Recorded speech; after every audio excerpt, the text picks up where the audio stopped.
Time again to check on weather with KIMT Storm Alert Weather 3 Chief Meteorologist Sarah Knox. Hey, Sarah. Hey there, Cami. Tonight, not too bad out there. However, there are some tricky things to note. I say tricky because not all of us dealing with it and not all of it that bad. But we did see a little bit of snowfall this morning. That was pretty bad. But as we went through the day, mainly those of us north of the border were dealing with a little burst of a flurry here or there, burst of light snow, maybe even a little wintry mixture. So roadways, they're wet, and for some, they're actually still a bit slushy, and you can feel it when you're trying to change lanes. Sometimes you run into a little of that slush. So long story short, things not perfect out and about.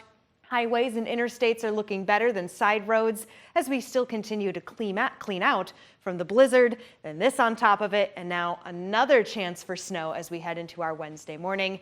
There's just a few things to note. Road conditions actually deteriorated a little bit in some spaces. We're talking along 35. You see all that blue.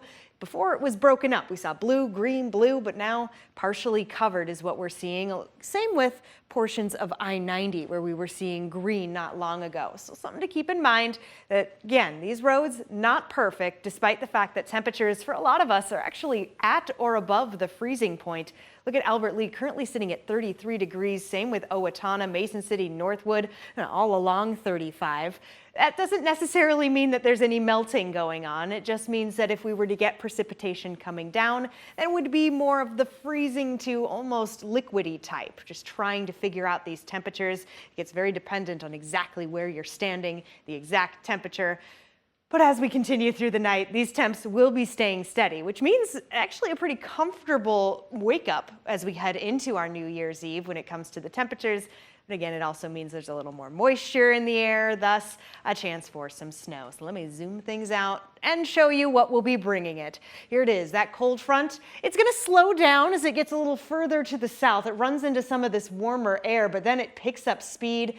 And as it passes through, it's going to do a couple things. First, of course, bringing us the snowfall. So let's push time forward here on Futurecast. It's looking to come in maybe a little later now than originally, earlier on in the day. This is around 8 a.m. Doesn't look like much, but it becomes a little more widespread, especially along and north of I-90. This is about 10 a.m. By the time we get into midday, that's when we're going to be watching to see if we get pockets of more moderate to heavy snowfall. And it, of course, looks a little more widespread. But give it a couple more hours, and all this is out, and guess what comes out right before it sets?